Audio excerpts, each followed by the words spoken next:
With a booking agent and a wedding band leader for parents, here's Meghan's journey from a music business major to director of content and B2B education at the Knot Worldwide.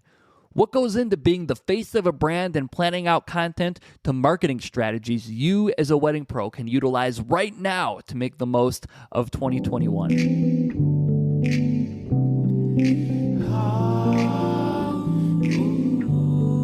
Don't you know? Don't you know?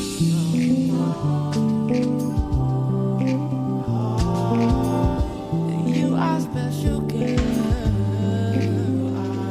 Today, we're talking to Meghan Brown, a lifelong musician who made it her business to help other wedding pros reach success. You may have seen her hosting webinars on Wedding Pro or chatting with different guests on Wedding Pro's Instagram, for example. Music in general stems from collaboration, and in turn, musicians have an advantage in business because we as musicians are naturally just so collaborative. Meghan is a proven example that resilience and hard work will get you as far in this industry as you can dream of. From an assistant for an event and interior designer to an economic research firm, learning to be the face of the brand in Too Bright Lights, which is a photo submission and publication platform. Let me tell you this, thick skin, resilience, and dedication, all of which shaping the mold to today's Meghan Brown, a wedding educator, speaker, and content marketing extraordinaire. Welcome to Funktastic Chats. I'm your host, Mike Zabrin. I've teamed up with the best and the most successful leaders within the creative field to help you navigate being the boss and dominate with originality and vision. Having a long-standing career in the wedding and events industry, Funktastic Chats is a podcast that includes essential information for all small businesses. Industry leaders join me every week to help you monetize your passion, automate repetitive tasks to allow for more time for what you love, how to convert more leads and turn clients into brand fanatics, and how to thrive at what you do. Enjoy this episode and get ready to talk marketing, knowing what you stand for, and the entrepreneurial journey of a jazz musician who makes it her business to help wedding pros just like you.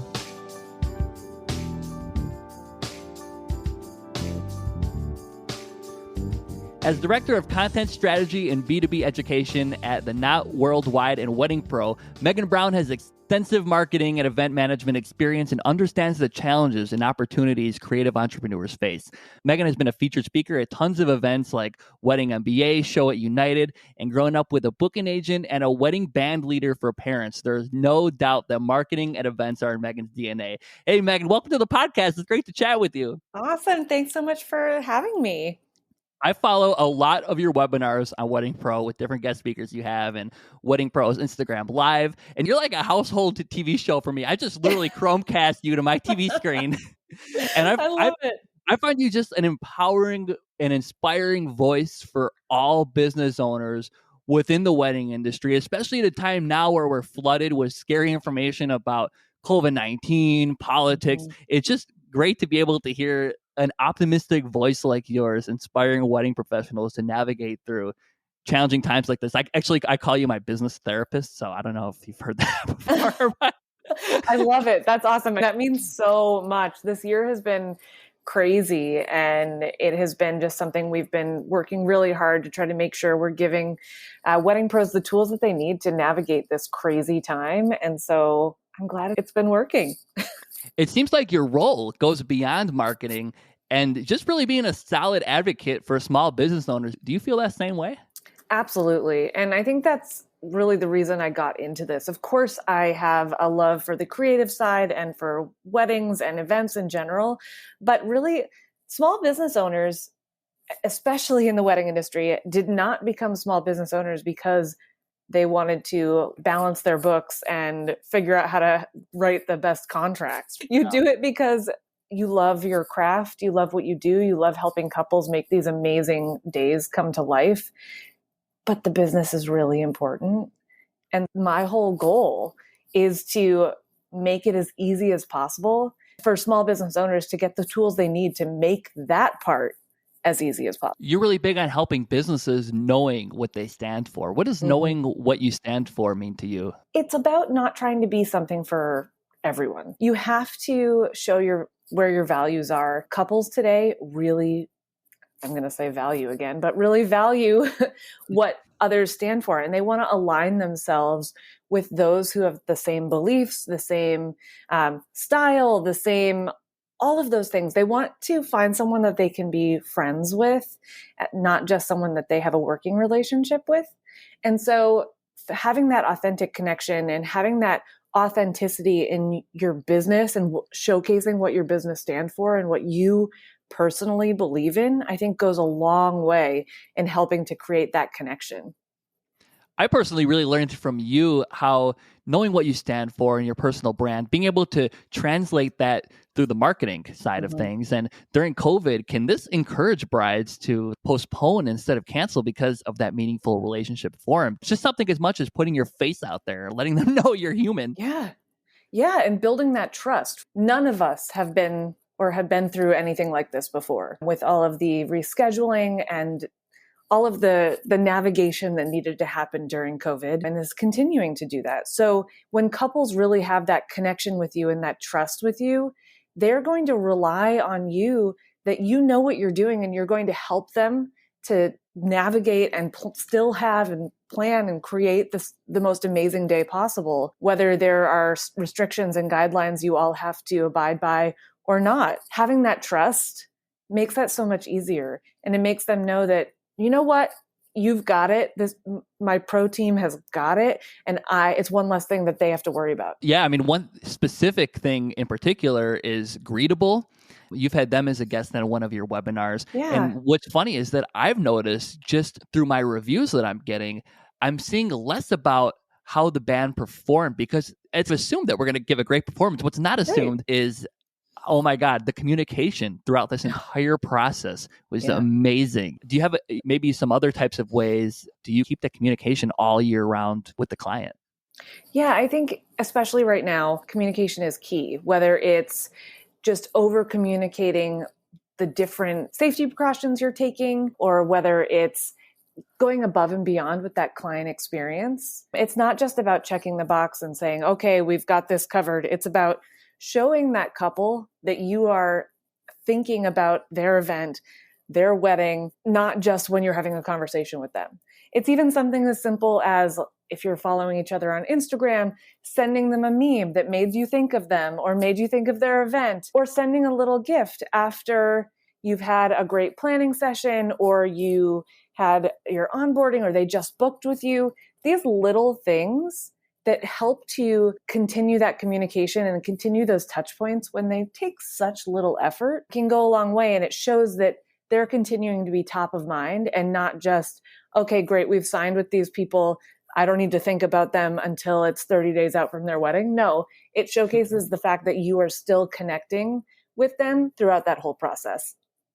On the content side of things, I'd love to know what goes into setting up all of the webinars you do. Some of these webinars you do are like an hour and a half, almost 2 hours long. How do you go about keeping a pulse on the front of mind topics, getting attendees, keeping them engaged? Can you give us a sneak peek behind the curtain a little bit of what goes into that? Yeah, so we spend a lot of time planning out our content strategy. We want to make sure we're addressing those topics that are top of mind, like you said. So we keep a pulse on what is going on in the industry, what's being discussed, what answers or what questions do people have that aren't being answered anywhere else, and how do we get to the bottom of that? We rely heavily on our Wedding Pro Educator team, which is an amazing group of pros who are out there really doing the work and still working as wedding pros, but also as educators in this industry. And they have so many great insights into what's going on, how to navigate certain situations. And so we love to bring in those experts because, of course, we understand what pros are going through, but I myself am not now out in the field working a wedding. So by using those pros and bringing them into the Wedding Pro family, we really get the insights from both the business side and the data and all of that behind things that we have on the Not Worldwide, but line that up with the pros themselves. And that really helps us to craft these presentations, craft these pieces, go to other pros for inspiration and quotes that we're pulling in for our content. So for each month, we're focusing on a particular theme on our blog, and generally the webinar aligns with that theme. So we're publishing anywhere from 5 to 15 different pieces on a particular topic in a month to really highlight that, whether it's thought leadership or something even as simple as how to be networking in the wedding industry, which we all know this year was even more challenging given that everything was virtual. So we have that. And then we also just came off of our second virtual event. So it was called the Wedding Pro Core Tone Up, which happened the first week in February. So that was a 2-day online virtual event that had multiple speakers, some panels, some on-demand and live content. It was just a great opportunity to build on exactly what wedding pros need, everything from finding your ethos to marketing authentically and to build raving reviews and clients that are out there going to be giving you lots of referrals, which I know we all want. A Wedding Pro really forces you as a wedding professional to not only think about the service itself, but the results of the service that you're trying to sell. And I think it was Alan Berg, which I definitely want to get into him later, but when he talks about a caterer, he says, don't sell the food, sell the company first. Are you going to decide where we're going to eat or the dish we're going to have? And why is a caterer, are you selling the menu before you're selling the caterer? So I guess, Megan, my question for you is, how do you sell the results and the value of a service on Wedding Wire or the Knot in an inquiry, even if somebody asks for pricing right away? Do you have any advice on that? Yeah, I think, first of all, making sure that you get reviews to showcase on your storefront is huge, right? Those are the unbiased responses about your work and your service that really showcase that there has been that connection and that you are building that trust and that people are willing to come and give you these amazing reviews based on the service that you had. I think that showcasing what makes you different, showcasing how you stand out. We know markets today are very saturated. And so you have to be, going back to what I said earlier, of you can't be something for everyone. You have to be you. And you have to have that target audience. So making sure that you are showcasing like who your perfect client is and who you're trying to reach within your storefront, within your social media, within your website, and highlighting yourself as part of that can go a long way of selling your service and your brand, as opposed to, in this catering example, what's on the menu. Your reviews really carry a ton of weight. Yeah. That is what I learned for sure, being on Wedding Wire and the Knot. When I reached out to you on Instagram, you had told me that you had went to school for music business. And I was like, oh my God, did you struggle with the decision of going in the performer direction like your dad or in the straight business agent world like your mom? Yeah. So I actually started as a jazz performance major. And after about 2 years, I was realizing that in order for me to feel comfortable making a career out of this, I needed to really understand that business side of things. And I know it was hard for my parents to swallow, being both performing musicians, my mom being the booking agent for the wedding band that my dad had when I was growing up. And they're also both music educators. So that was, of course, you're going to go down this road. But opening up to the business side of things allowed me to really realize how important it was and to fall in love with things like my accounting class, which I can't even believe I'm saying that. But it was a struggle for a while. But for me, being able to really lean into that business side, whether it was marketing or accounting or all of those things that are part of running the business, that made me realize that was really where my heart was. I knew that the music and creative side of things was continuing to be something that I wanted to keep for myself. It's still a personal passion of mine. It's still something I love, getting into a recording studio and doing things like that now. But for me, that's when my love of the business side and it sparked. This is the missing piece for so many creatives, musicians, and anyone really on the small business side that many times is missing.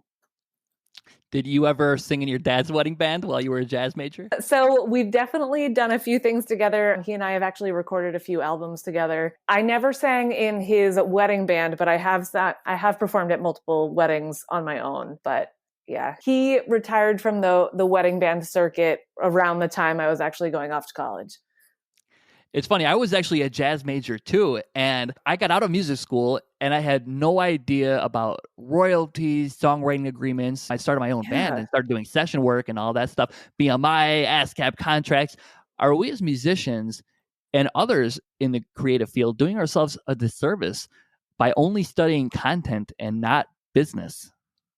It's so hard, right? Because you're balancing what you're passionate about and what you know you want to do. But at the same time, you want to make sure that you're educated enough so you're not getting taken advantage of. There's so many areas where like royalties and songwriting agreements, like you mentioned, are perfect examples of if you don't know the right things to look for, it can really hurt you in the long run. And so I think it is important to make sure you have that business aspect. I think if people end up going as a performance major, see if you can take some of those business courses. I was very fortunate that my first 2 years in school, I went to Berklee College of Music in Boston.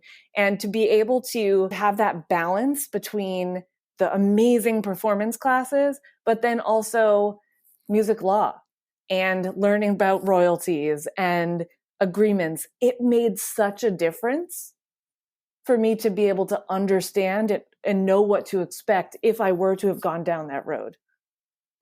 That is something that I struggled with a ton. Do you think that this should be something that's mandatory? Because I know so many talented musicians out there where the industry is almost holding them back because they don't have this essential business information because this is not Yeah. required in music school. I would think so. I think everyone should take some of these like basic business classes, even as a performance major.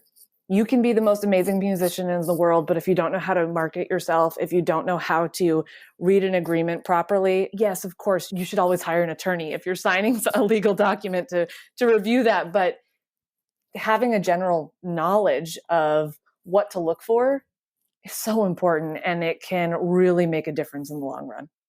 I always wonder when I have kids one day, what kind of insight I'm going to be able to pass down to my kids being a wedding band leader myself. And I was just wondering, what kind of things did you learn from your mom and your dad about the music industry and about the events industry that really just gave you a head start? I mean, I think one thing is resilience, right? I think that has been and such an important part of my life throughout everything that I've done. There's, especially as a musician, practice makes perfect. You have to keep trying. And if you're not failing at something, it generally means you're not trying hard enough.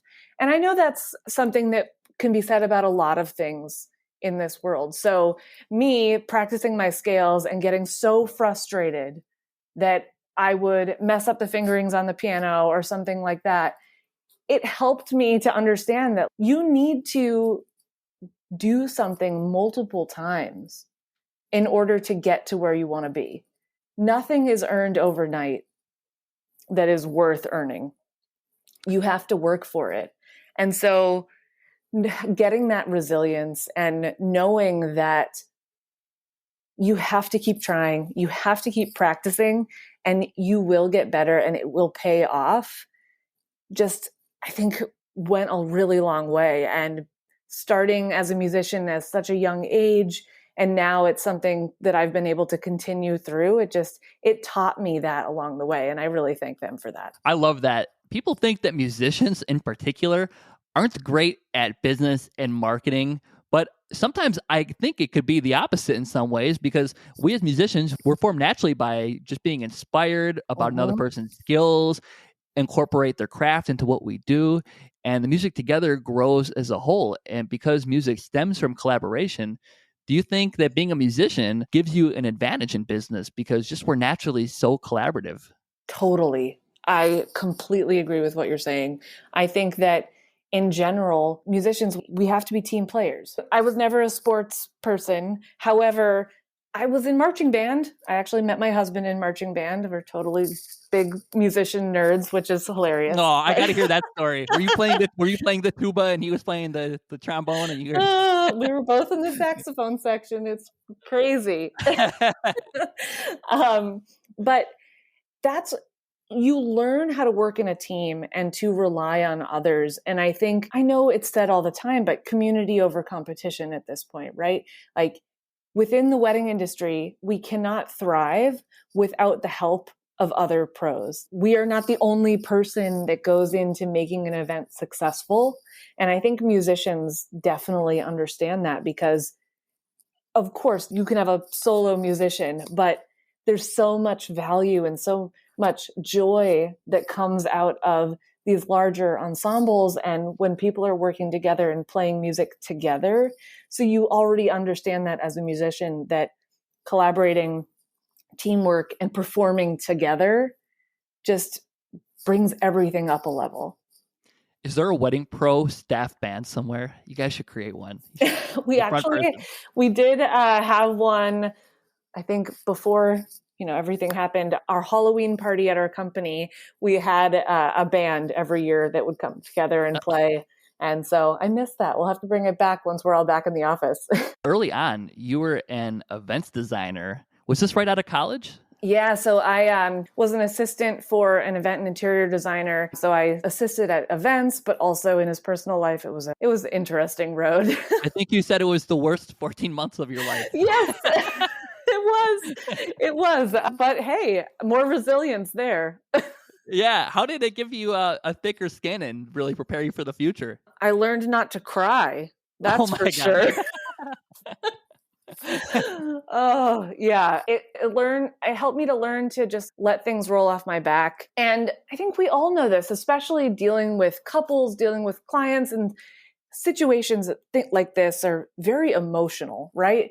And people fly off the handle, people say things quickly without thinking, and it can be really hard to take at the beginning when you're first getting used to this, or if you haven't experienced it before. But being able to learn to take that step back, to pause, and to know that people are upset at a situation and not necessarily at you, who sure, they may be taking it out on you at this point, but being able to take that step back and know it wasn't about me, it was about something else bigger, was really helpful. So it was a tough 14 months, but I made it and came out stronger on the other side. On another guest, we were talking a lot about self-talk and how to change your self-talk and how the brain can differentiate the psychological response between something like a relationship breakup, which can be way worse than public speaking, not for me or you, but for some people. But because you're telling yourself that you can't do this, you can't do this, the psychological response, that negative response is the same. I'm just wondering, as you went through Two Bright Lights, which I definitely want to get into, and The Nod, and I think you worked for like 6.5 years at another company, right? Was it a finance company? Yeah, economics research company. Who knew? Did your self-talk just change over time and being able to not take things so personally, like you were saying? Totally. And I think as I've progressed, and also within working with Wedding Pro, and many times my face is the one that's out there as the face of this brand. That's not the most comfortable thing for me. It takes a lot to prep and pep myself up for speaking engagements or webinars. It's not something that comes naturally to me. I'd much rather sing in front of an audience than actually speak in front of an audience. That's a completely different and much easier thing for me. Well, you have an audience right here if you'd like to sing something. Bust out one of those wedding band standards. How about there you go. Oh my girl. gosh. Yes, exactly. But it's, again, going back to sometimes you just have to push through it, and it gets easier. It's never going to be 100% comfortable, but telling yourself that every time gets a little bit better, at least for me, has been really helpful throughout the years. You're very open. You mentioned you worked 6.5 years at a job you liked a lot, but at an industry you didn't really have a passion for. What finally made you decide to take that leap of faith and start over with something new, especially since you really did like the tasks and the position that you were in? Yeah, I was working marketing and product for an economics research firm. Like you said, I'd been there 6.5 years. It was interesting. I learned a ton, but what was missing for me was I was marketing and working on a product that I didn't feel passionate about. To me, it didn't matter if somebody understood the economic results of what was happening in the US or not. Okay, yes, of course it's important, but moving over to a company like Two Bright Lights and now Wedding Pro, you got to see exactly what impact the business had on these small businesses. And to me, that was invaluable. You then worked at Two Bright Lights in 2016. Is that correct? Yes. So I started there at the end of 2015. So the founder of Two Bright Lights, Siri Eklund, she moved on. And so I was brought in to run the brand after she left. And so it was awesome. It was the best of both worlds. Being able to wear my product and marketing hat, learning to be a face of the brand, but also seeing how it helped small business owners and getting back into that creative and event side. It just lit a fire that I didn't even realize had been missing so much. So for those who don't know, Two Bright Lights is an all-in-one tool to get your creative work in front of editors and hundreds of publications, and they make their submissions easier than ever before. And Meghan, when their founder left, you were a part of helping rebuild their website from the ground up, introducing features like matching technology that helps people to understand which publication fits best, open gallery. And it just seems like you really helped flip how wedding submissions worked. Did you learn things at Two Bright Lights that really prepared you for Wedding Pro in particular? Absolutely. I think it helped me to gain a really good understanding of wedding professionals in general. I, of course, understood what pros needed and how the wedding industry worked, but the difference it could make of having your work appear in different publications, or the power of SEO that could, with the backlinks that could help your business get ahead in Google rankings, and just all of those little things it just opened my eyes to what a big difference. Something that seems so small in the grand scheme of things, like getting a feature in a blog or a magazine, is a huge deal and can be this springboard, so to speak, for many wedding pros in getting in front of new and different audiences, which we know is the challenge, right? It's not like, it's not, of course, wedding referrals are a huge part of business, but you're having to find new clients every year. And so getting in front of that new and different audience every year is a challenge. That's one thing I love about Wedding Pro is that they're already there. The SEO is already there. Yes. All you have to do is focus on your content, your reviews, building your brand. I'm just curious, Meghan, how did you come across to Wedding Pro? Yeah, the best part is that when I started at Two Bright Lights, it was actually just when Two Bright Lights had been acquired by EXO Group, which was the original parent company for The Knot and The Bump. And so it was a natural progression for me as things progressed. And back in 2019, The Knot and Wedding Wire merged. And so the B2B brand for The Knot and Wedding Wire is now Wedding Pro.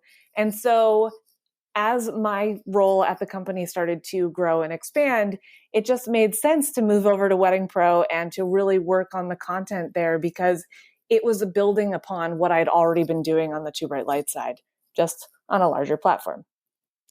The Knot and Wedding Wire merged to become Wedding Pro in 2019. And I'm just curious, from a marketing perspective, how is becoming one brand, not only internally, but making sure customers see the organization as one holistic brand?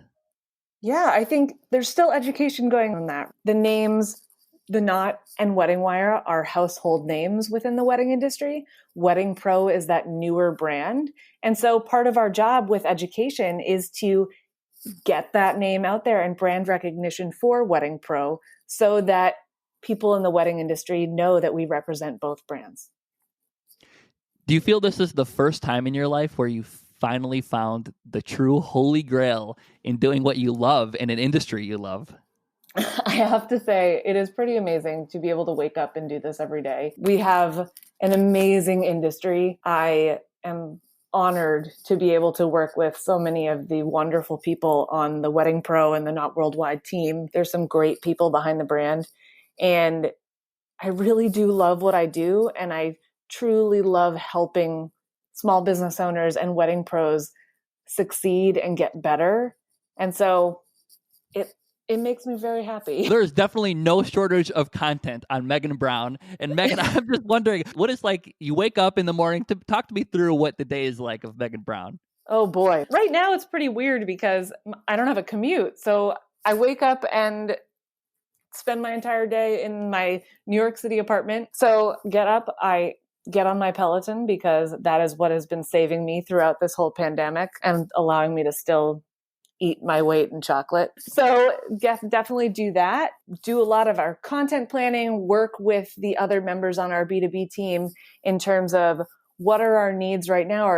Is there any new data and insights that our teams are hearing and seeing that we need to get out and make sure that we're educating other pros about? It's working with also our consumer side. What are they hearing? How can we help support them? Another big part is planning out the content, like I talked about. So each month we're focusing on a particular theme. So we spend a lot of time doing deep dives into exactly what we should be talking about, what we should be covering. But then a huge portion of my day is actually spent talking to pros because I can't know what's going on in the industry if I'm not actually talking to anybody.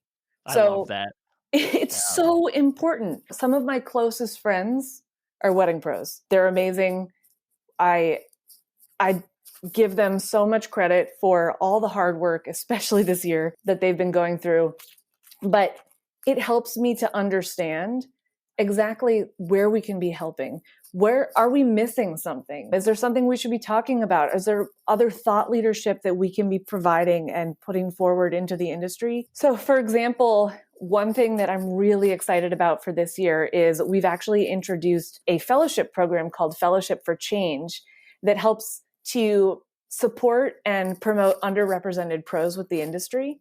So these pros will have access to an 8-month-long intensive educational program. They will have mentorship, networking, and financial support. Really excited that we've been able to put a program like that in place. And I can't wait to get that off the ground in March. And leads, just in general, have gone up on the Wedding Wire and the Knot since the start of the pandemic. What does it say about the optimism within the events industry right now? Yeah, I think it's a comeback story, right? I think there are so many couples that maybe paused planning for a little bit, but now they're back. They're ready. And then we also see the couples who've gotten engaged throughout this process. They are out there planning too. 2021 and 2022 are going to be big, busy years for wedding pros. You've got the weddings that have been rescheduled. You've got people that maybe got engaged in 2020 and hadn't started planning and now are. And then the couples who are getting engaged right now who are starting to plan. There's so much opportunity out there. So you're right. The leads are happening. Because people are at home, I wonder if it had almost an opposite effect than what I originally thought, because now people are planning their weddings because, number one, it's something fun to do as a couple when quarantined. And I've got to ask you, Meghan, where do you see 2021 for weddings? Where do you see summer in particular? Oh, I'm an optimist. So I think we're going to be back. I think that things are on the upswing. People are out there having weddings. It's also forced, I think, wedding pros to even elevate their experience for their couples. It's forced couples and pros to be more creative in figuring out how to make certain things happen. It's pushed our industry. It's been tough, but I think we're coming out for the better. Have you seen vendors, and especially venues, shift their marketing toward bigger events again now that the vaccine is rolling out, or is it still a little too early? I think the hard part is it's really dependent upon regions and the guidelines in those areas. So that's one of the difficult things that we're seeing right now is things are changing so quickly. We are seeing people plan larger events for sure. But I think it ultimately depends on the guidelines in the area that they're planning. What marketing advice would you really implement to stand out in 2021 in particular? I think getting your face out there. People are spending more time online, like you said. They're home. They're trying to get that connection. And we know social media and what people put out in the world is the highlight reel. So don't be afraid of being yourself and getting your face out there, because that is what couples are truly going to connect with. My personal motto is to not take myself too seriously, and people like weird. So I'm totally a little weird. It's okay. I own it. It makes life more fun, and being able to give something for people to actually connect with. So don't shy away. This is not the time to be pulling back in your marketing efforts. You should be doubling down, getting your face out there, and giving people the opportunity to get to know you, like the real you. I want to chat about some of the best marketing strategies with you. One of my favorite chats that I've heard from one of your webinars is with Alan Berg, and the webinar is called "How to Avoid Getting Ghosted and Convert More Leads." Megan, I got to ask what it's like preparing a chat with Alan Berg. He's got like a whole stack of books behind him that he wrote. And then he comments on you. I love the bottle of alcohol behind you. Oh my gosh, I know. Of course he notices. That's really funny. Alan is awesome. He is such an expert when it comes to lead replies and sales and pricing and just understanding your audience and not giving up. I think that was also one thing that really resonated with me in the webinar you're referring to, is the fact that he's talking about just keep following up, because most of the time your competition won't. And just because they're not responding doesn't mean it's a no. It means that maybe they took a pause, or maybe they're focusing on something else at the moment. And so following up in his creative ways, which I hope everyone goes and watches that webinar, because his ways of following up and his tips and tricks there are pretty awesome. I think it can go a long way and really have a big impact. And it shows, again, going back to that resilience, which I think is super important. Practice makes perfect. Keep trying. You never know what can happen. There's a really great chat with you, and I believe it's on Jenna Kutcher's podcast. Yep. Gold Digger. I'm sorry, Gold Digger, not Gold Digger. And you really demonstrate that no in the publishing world often means not yet. And hearing no isn't forever. Yep. And it doesn't mean your work is bad. And you have to remember this. And I feel like you and Alan really complement each other really well, because I love his analogy when he talks about following up with a lead after not getting a response. When you get a lead, you just made it to the short list. The coach said, get in the game. You swung and missed. And then if you don't follow up, you just left the game after the first strike. Yeah. Do you feel that some vendors and some wedding professionals are mistakenly taking silence as a no? Totally. Unless you've actually heard a no, you never know. So keep trying, following up, and exactly like what you said in publishing, and same goes for this. No now doesn't mean no forever. So keep trying. And you made the short list originally. I'd love to read what Alan says on this webinar. He writes this, I believe he writes it in his books, and this is an example of an email he'll send when a couple is ghosting. And the subject is called, "Did you run off and elope? It was great meeting you guys, and I thought for sure you were going to choose us for your wedding photographers. Since we've reached out a few times and haven't heard back, we can only imagine that you decided to skip the wedding and go right to the honeymoon, and that you're warming your toes on a sandy beach with a cool drink and a small umbrella. If that's not the case, would you still like us to capture your beautiful images for your wedding?" I love it. And I actually used that. But I added one thing. I added my signature. I actually added John Cusack holding up the boombox. I'll say anything. That's amazing. And I feel like this really speaks to your personal brand. Some people come off as really sarcastic. Some people, I don't know, do you have any advice on following up with couples? And because some couples have, some wedding bands, for instance, have great websites, but you don't know how they're responding to couples. Do you have any advice on that? Yeah, I think I know I'm probably starting to sound like a broken record on this, but being really you and your authentic self, like showing how your brand and your personality within your responses is going to be super important, because they may have seen you on Instagram, or really the way you wrote about your business on your storefront or on your website may have resonated with them. And so making sure that you're staying consistent with that, and also responding where they are. So if somebody sends you an email inquiry, you want to make sure you're actually emailing them back and not switching communication styles on them. They started it that way, so continue it. I love how Alan says he wishes he had a flashlight to erase all of the links and social media, because some people, they send a bunch of social media links, and he mentions that they're one step away from leaving your page completely and clicking on something else. Yep. I love this one too. Here's another email. He says, RE, like reply, I thought this might be useful. Hi, Alan. I know you're busy, so I prepared 3 convenient calls of action for you. 1, ignore this email, and eventually I'll get the picture and write terrible poetry about the deal we never did, most popular. 2, hit reply, and I'll do the same, recommended. And then number 3, call me on, and then there's the phone number, and interrupt my day like I have yours. I deserve it. Limited time offer. And then he says, option 2 is my favorite. Have a great day.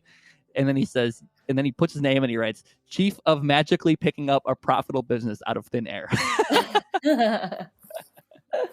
I know. I love it. I love some of his examples. And I think it's important that you're using a format or a style that resonates with you. Not everyone's going to be able to pull off the humor, but it works for a lot of people. Meghan, thank you so much for chatting with us today. I cannot wait to follow your future webinars and everything else that the Wedding Pro has going on. So this is Meghan Brown. She's the Director of Content Strategy and B2B Education at the Knot Worldwide and Wedding Pro. Meghan, thank you so much. It was so much fun. Thank you. It was great to be here. And that was Meghan Brown. I've followed Meghan for many months now, and I encourage you to do the same. Meghan's Instagram handle is Meghan, that's MEGHAN_SB. Meghan_SB. Some great insight on knowing what you stand for and incorporating that into your marketing strategies, turning clients into brand fanatics, especially during the COVID era, and leads in general have gone up on Wedding Wire and the Knot since the start of the pandemic. And I think Meghan is right. This is a comeback story of the wedding industry. Weddings that have been rescheduled, people that were engaged in 2020 and now starting the planning process, and newly engaged couples. There's just a ton of opportunity out there. Next week, I'm chatting with the former VP of Sales of the Knot, Alan Berg. Alan Berg is fluent in the language of business. He's been in marketing, sales, and sales management for over 20 years, working with businesses just like yours in the wedding and events industry. And before striking out on his own as a business consultant, author, and professional speaker, he served as Vice President of Sales and the Knot Market Intelligence at the Knot Worldwide. We're going to be talking about his latest book. He's got 5 out, by the way. But we're going to be talking about his latest book, Wit, Wisdom, and the Business of Weddings, a compendium of ideas, insight, and inspiration from an industry leader. And in this book, you're going to get actionable content, not just exhaustive homework. So whether you're new to the wedding and events industry or you're a seasoned veteran, each chapter really stands on its own. So this book is not meant to be read front to back, although you certainly can if you like. Alan Brown is the leading international expert on the business of weddings. You're going to love this episode. Be safe, be extraordinary, and we'll see you next week.